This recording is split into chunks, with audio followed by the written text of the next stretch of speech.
Zer lehenengo, gozien lehenengo, biherren azta orduko, guk ekarte zan, Bilboko portutik ekarte zan, iketza, kok esate zana, da harrek etorte ziren, zati ondisekin, ez? Da laban sartzeko itxezana, dana zati txiki-txikixekin. Hori zeuek txikartu behar izaten zen? Bai.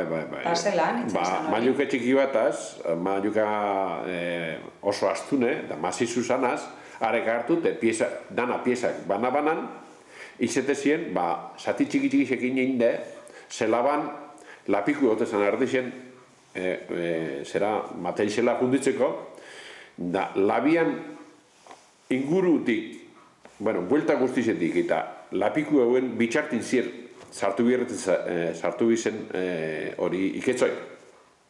Behin labiek inderra hartze banien, ez? Da, orduen, han zir pasetako, usiegaitik izin biherretzen zera hori zatixo txikixe.